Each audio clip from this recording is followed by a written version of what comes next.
All right, we're back again with another lesson for Malcolm X's Learning to Read, an excerpt from his autobiography. Last time we talked about structure and organization of the passage and how Malcolm X put certain ideas in order to better clarify his overall purpose. So that's sort of where we left off before, working our way through the sort of rhetorical framework here. What's the idea that sparked it through to his deciding to write to a specific audience, his overall purpose, deciding that claim that he's going to support with evidence by thinking about logos, how he eventually makes appeals to character and pathos, and then how that leads to him deciding on this final form, which is he's going to write a book. Because he could have written all other kinds of forms, he could have picked a different structure, but he picks a book, and specifically, he picks this way to convey this particular story about his life.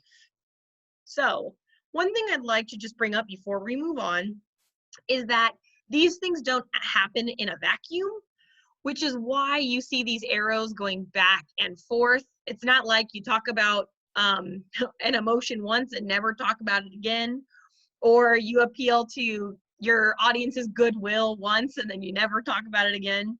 They continue on. And obviously, even the form and structure of your text might change as it goes on. We're just sort of working through this framework step by step so you can see each thing in isolation, even though you know they're all working together. So the thing that we're going to be looking at today is specifically going to be looking at a type of literary feature. So we are going to look at word choice today. So word choice.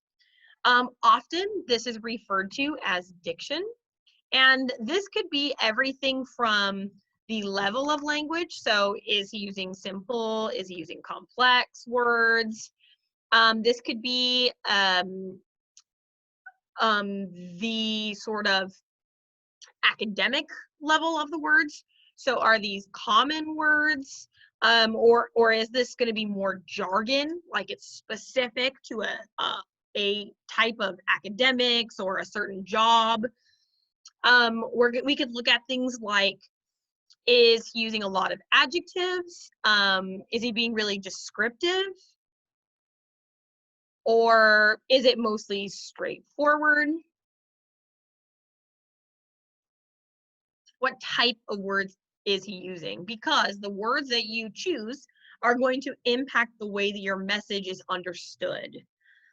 So one thing I really like to think about when we're talking about word choice, if you're having a hard time thinking of other things to say, because sometimes it's really easy to just say, he uses little words, or he uses difficult words.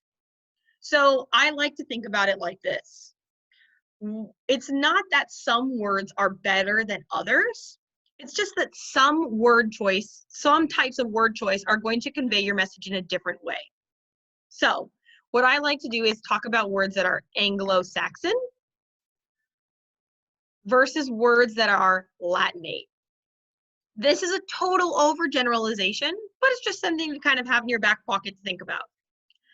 Anglo-Saxon words are words in English that come from the original people who were speaking an English-like dialect, which are Anglophiles, so people who speak an early form of English, and then the Saxons. So obviously, the history of English language is really complicated. I'm not going to go into it. If you're in my English 11 class, then you probably already remember it. But this includes things that are spoken by the Celts and things of that nature. These are short, brief, visceral words, meaning they sort of give you a gut reaction. These are words that you feel in your gut. You don't need a dictionary to explain them. You know what they mean. Like bread, food, kill, like words that are straight to the point and they have that gut reaction. This isn't to say that all of the words that are like that have an Anglo-Saxon root. It means that They're words that come from a language that didn't need to be written down. It was mostly spoken, and it was a conglomerate of all of these other languages just trying to get the point across. So that's sort of what those type of words do.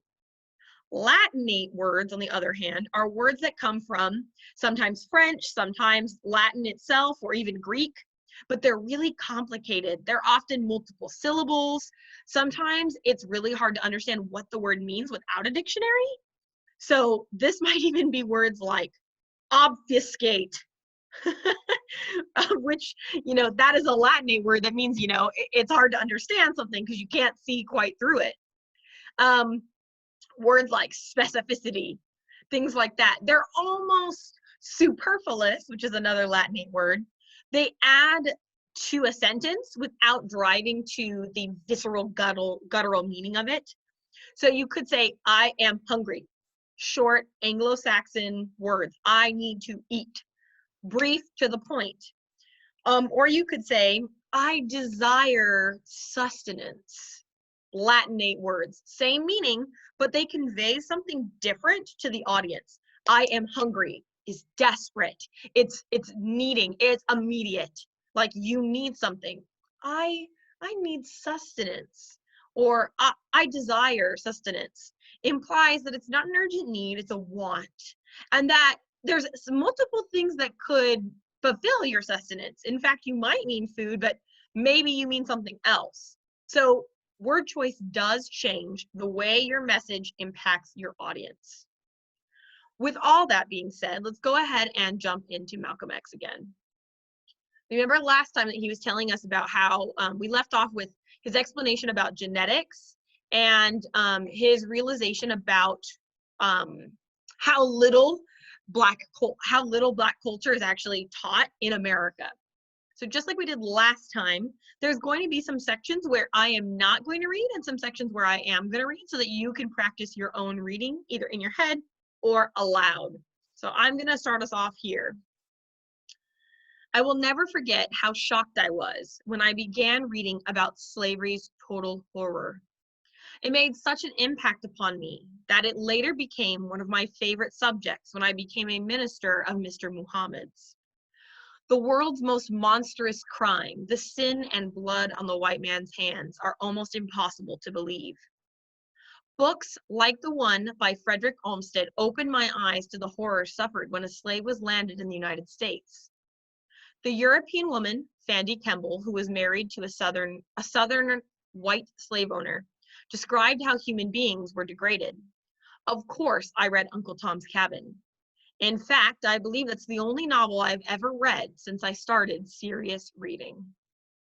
So remember, we're looking at word choice here specifically. So his overall thing he's telling us here is he was telling us how he learned to read, starting with reading the dictionary, then getting more specific. Now we have a specific topic that we are going to be talking about. So he's talking about slavery. But he could just say he was reading about slavery, but notice that he refers to it as total horror.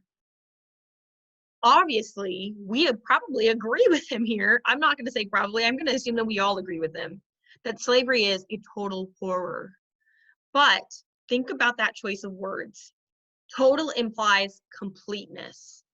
It is in every aspect of its being. Every facet of slavery is a horror.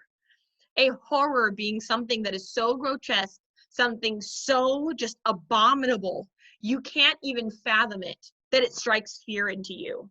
So every aspect of slavery, in total, is a horror. Amazing word choice to describe it here, because he could tell us that in multiple sentences, and he takes 2 words to do it. It made such an impact on him that it became one of his favorite subjects when he became a minister of Mr. Muhammad's. Here's an interesting use of the word minister. Obviously, he's not going to be an ordained minister necessarily in the Christian faith, but we know in our mind what minister means. It means someone who is conveying a religious idea to someone else. But here, he's using it to sort of mean something different. He's not necessarily meaning that he is preaching a religion. He's preaching slavery's total horror. So he is a minister almost for truth and for the reality of American history. Great word choice, because he could just say, I was a teacher of this subject, but he isn't just that. He goes beyond just a teacher. A teacher's job is to present a subject and then let students sort of decide what they think about it. He goes beyond here. A minister tells you things as a sermon, meaning as a truth. And you're meant to basically receive and understand. And that's what he's really doing. And then he calls it the world's most monstrous crime. The sin and blood on white man's hands. Great choice of words, because these are words that have such a visceral reaction in the reader. They hit us right in our heart and we know what they mean. A monster is something that is so separate from humanity that we had to create another term to describe it, a monster. It exists outside of human ideas of creature, so something that could be an animal. It is the complete other. It is something inhumane. And so he's calling slavery the most monstrous crime, which in fact, it is a crime. But going beyond that, it is so horrific that it has turned the people who commit it into monsters. And he calls it both a sin and blood. These are words that you could almost call them Anglo-Saxon in that they sort of give you that ultimate urge to know what he's talking about here. Having blood on your hands is such an obvious metaphor for being guilty and complicit in something.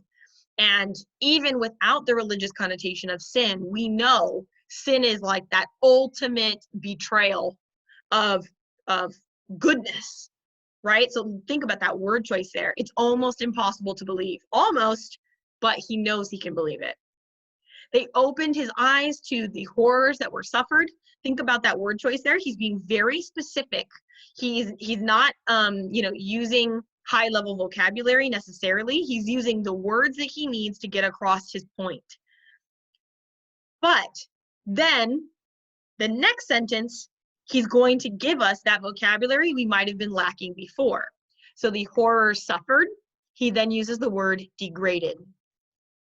If you're someone who is just getting into this and perhaps you aren't 100% sure what he's talking about here, you know what a horror is, you know what it means to suffer. And now you have an additional vocabulary word you can use to describe it, degraded. So he sort of gives you the basic idea. I was shocked about reading about slavery.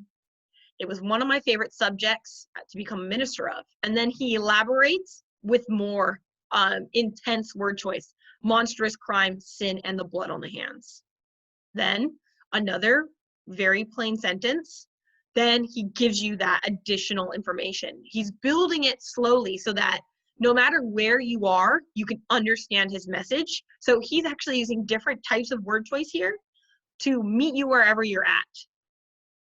Let's go ahead and move to the next section. This section, I'm going to go ahead and have you read on your own, and then we'll talk about the word choice. So I'll give you just a few minutes to read it.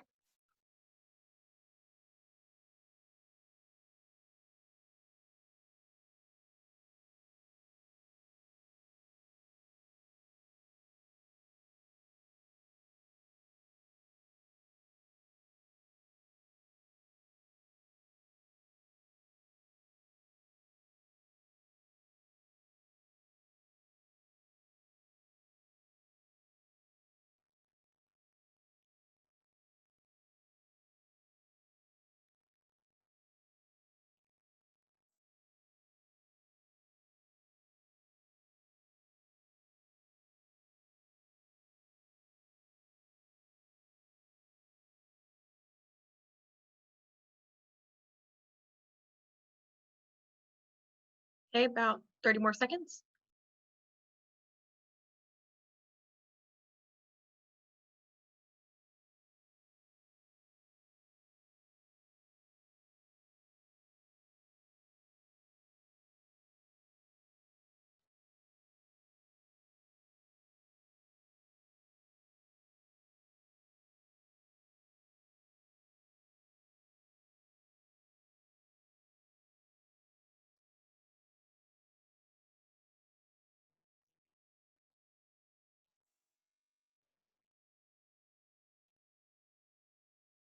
Okay.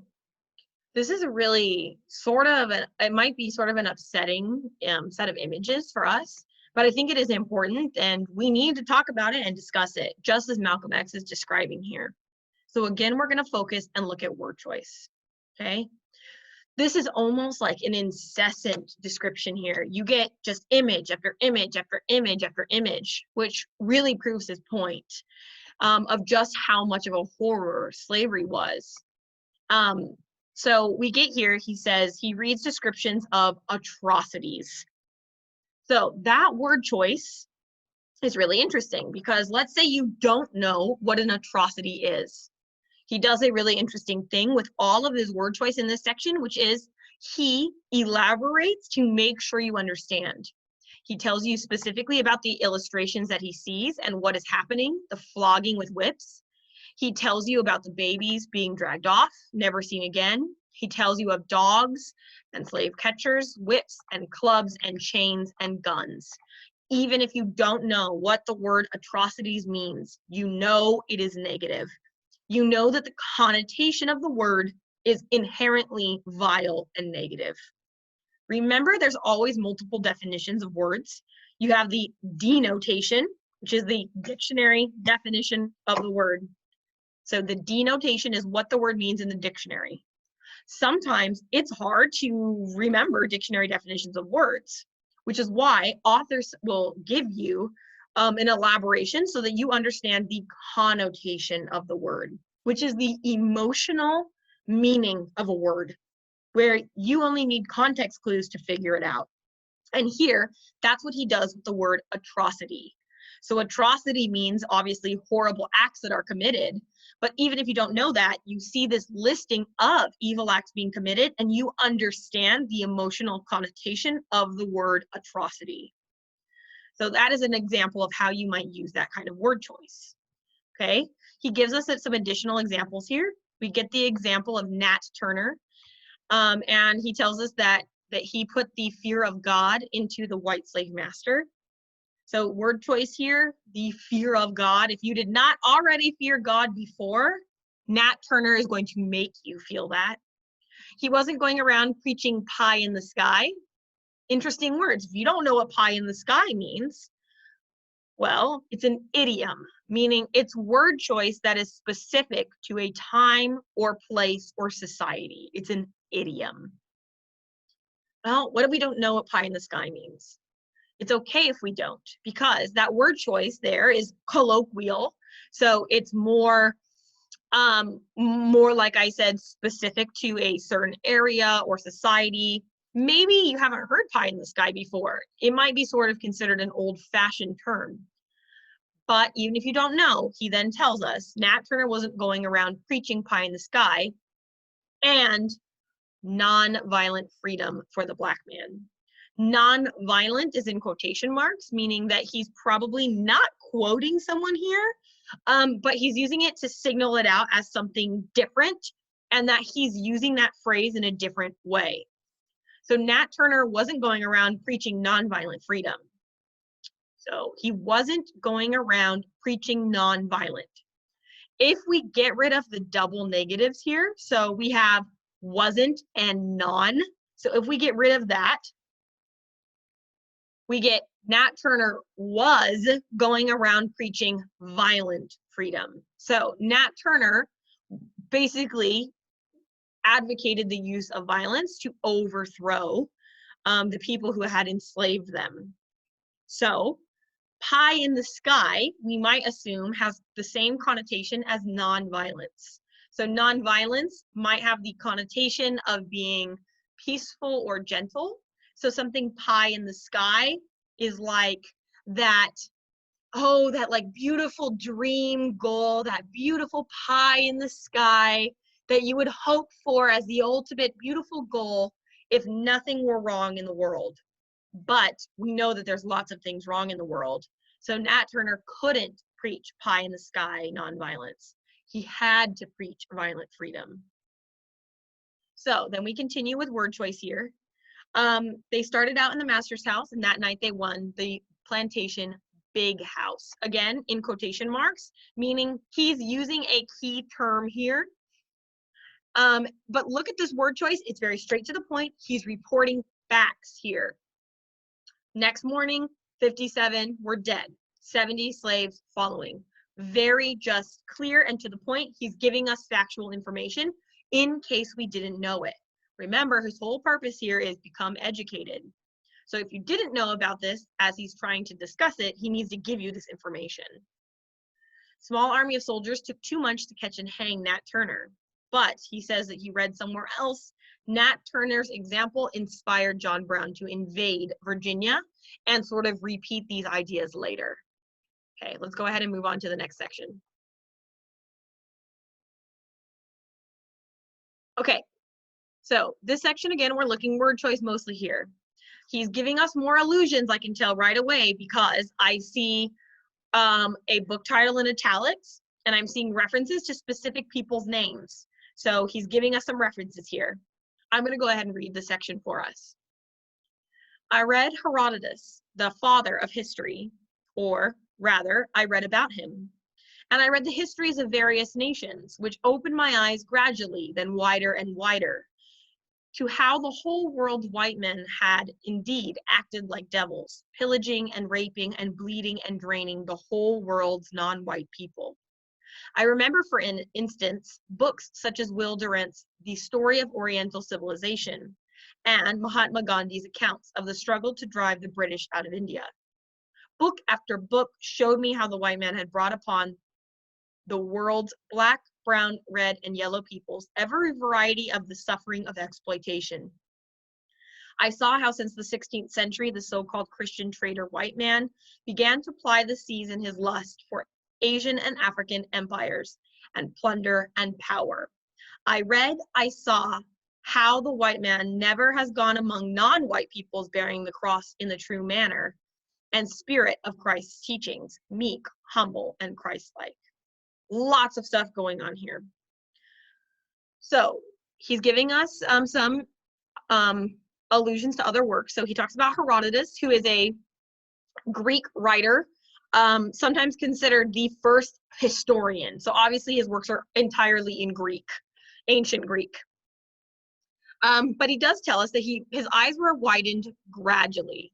In case you don't know what gradually means, it means growing slowly wider and wider. It's growing bit by bit, gradually. So he gives us that word and then explains what it means. Then he says they acted like devils. This is a simile. So comparing two things that are different but similar in terms of characteristics.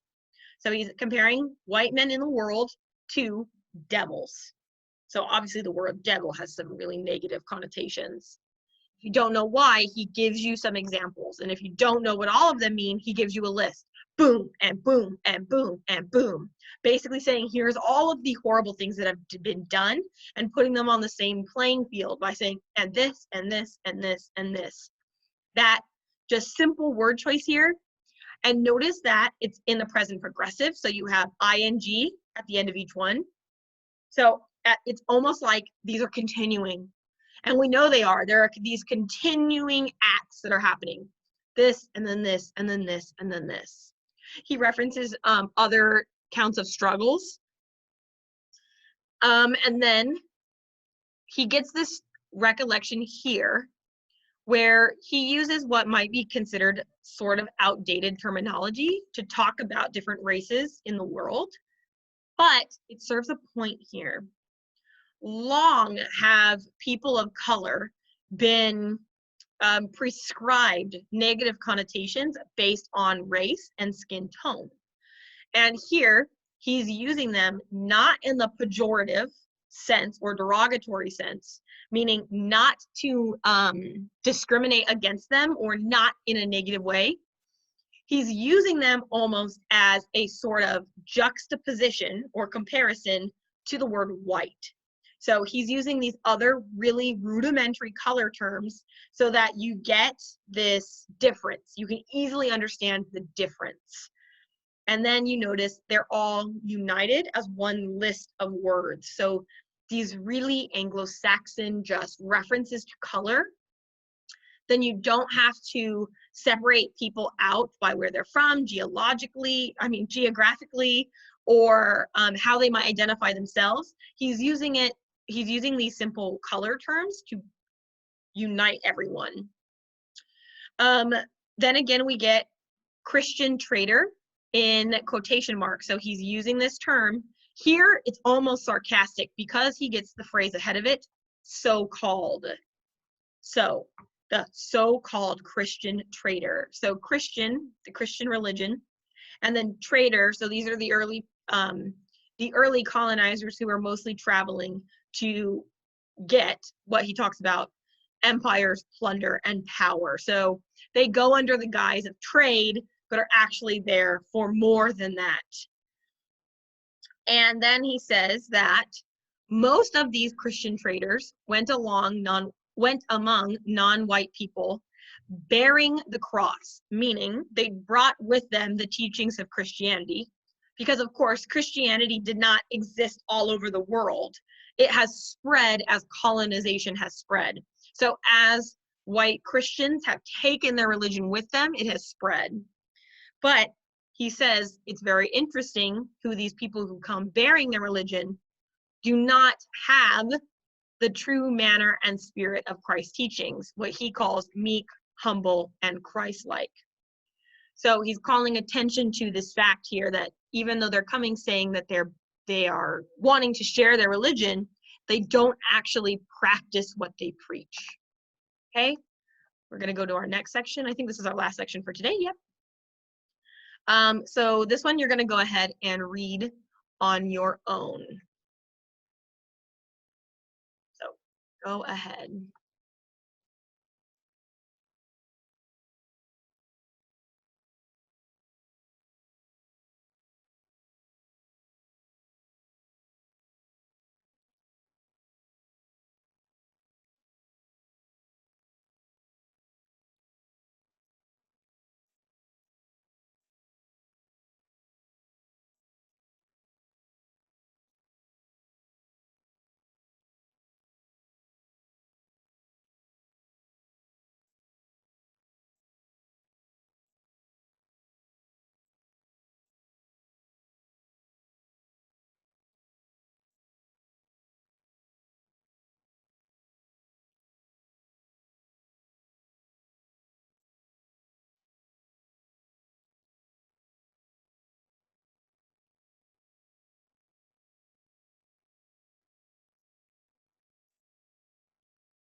A little tricky, huh? I'll give you about 1 more minute.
Okay. The reason I say it's tricky is because not only is the subject matter maybe hard to read, but he's jumping from time and place quite quickly and quite rapidly in this section. So if you're not paying attention to his shifts here, it can be hard to follow which specific events he's talking about. Luckily, though, he's very cognizant of that fact that giving so much information all at once might kind of create that. So he gives us those timestamps to help guide us through in case we're kind of losing track of the points he's making. So there's a really good crafting here of this, then this, then this, then this. So he sets up his points in quite an ordered fashion here. Remember, though, we're looking at word choice. Wow, the word choice has become so descriptive and so intense. Let's look at what he's doing here. This is some really masterful work. He says, I perceived as I read how the collective white man has actually been nothing but a piratical opportunist who used Faustian machinations to make his own Christianity the initial wedge in criminal conquests. Wow. That sentence alone is so beautifully crafted. It's cacophonous, which means it has a lot of those hard consonants. So it feels, and as you're saying it, it hurts just like it should when you're reading it. So piratical, like a pirate, opportunist, like you just take every opportunity without any care, and these machinations, even if you don't know what Faustian is, you still know that there's these machinations that drive a wedge, and it's criminal in the way that they're conquesting. Wow. The word choice, the way it's crafted. It's an expert lesson in how to take all these concepts he's been building up and then turn it up a notch and tell you, oh no, I know what I'm talking about. I'm not just relaying facts. Look at how I'm telling you it. So now he's really showing us how much he has learned in his own self-education. This is all his doing. He was able to get here and get to these points with his own innate intelligence and his own innate ability to read and understand.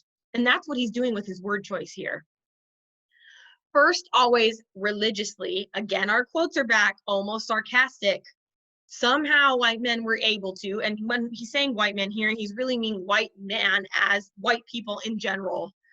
First, they were always came in religiously and then branded heathen and pagan labels upon non-white cultures. So heathen and pagan here mean non-Christian. But you might be able to realize that because you realize he's putting them up against the word religious. So he's saying they came in religiously and branded them other, heathen and pagan. The stage was thus set, and he turned upon his non-white victims, his non-white victims, his weapons of war. And now he's going to tell you what those weapons of war are. So he says, entering India, the British through what? Promises, trickery, and manipulations. So basically, these are three things that are almost nearly synonyms here, meaning they're almost words that mean the same thing.